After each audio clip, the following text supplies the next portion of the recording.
Қойшыбек мүбәрак пері көші 10 бөлім. Әкесінен саудасынан әлденеге сезіктенген кенже ұлы қанаттас отырған ағамның үйіне барып жата салам деп шешесіне айтты да әкесінің артынан шығып іздерін аңдыған.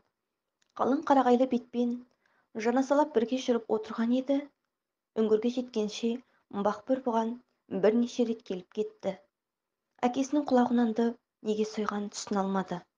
Олар қайтқан соң арттарынан енді жүре берем дегенде сайдан сыңғырлаған әйел даусын естіп кідіріп қалды. Туымысынан жүректі қорқу, сескену дегенді білмейтін ол тосын шыққан дыбыстан еш қорыққан да жоқ. Ақырын таяп келіп аңдыды. Үндері сондай жағымды, әуесті, бірақ еш сөздері ұғылмайды. Екі қыз екен. Манаға әкесі мен бақбөр әкеліп сойған құлағынанды екеуі әп-сәтте жәукемдеп қолдарына ұстаған кішкене ғана дорбаларына сыйғызып алып кері қайтты. Манадан алыста отырып жүздерін көре алмаған еді. Енді міне тура қасынан өтті. Бір-бірінен өткен жүздерінен әппақ сәуле шашқан ай дидарлы арулар екен. Денесінен бойлап бір ыстық ағын тулай жөнелді. Маңдайында аңдып тұрған біреу барын сезді ме, екі қыз тез-тез басып ғайып болып кетті. Ол таң ата ағасының үйіне келіп жатты. Арада апта өтпей әкесі үлкен келінімен саудаласты.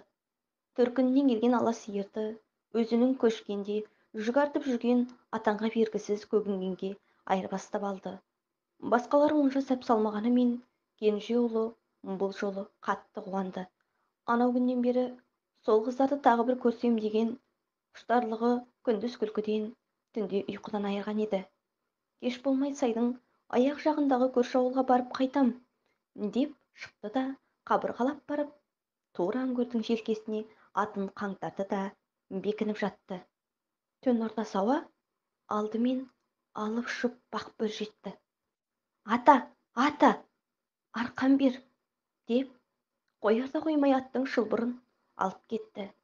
Шылбырды алып бара жатып, жерден жылқының қу тезегін алып беріп, мынаны ұстап алсаң, сені ешкім көрмейді, деді де кейін қарай жүгіре жөнелді. Біраз уақыттан соң әкесі ала сиырды жетектеп келді де жығып бақбөрге бауыздатты. Томардың үстіне шығарып кері қайтты. Олар кете бере қай күнгі қыздар жетті. Тіпті жап-жақын жерден көріп жатыр. Олардың етті қалай жәукемдеп алып кеткен ұқпай қалды. Арттарынан еріп отырды. Тура Торлысайға тартты. Анау күнгі жаңа көшіп келген ауылға. Содан бері әкелерінің қатаң ескертуінен бұл жаққа балалардың ешқайсысы аяқ баспаған еді. Үйге дейін баруға әкесінің ескертуінен емес, әтей ағасының өзі бара алмай қойған қабаған иттерден қорқып артқа қайтты.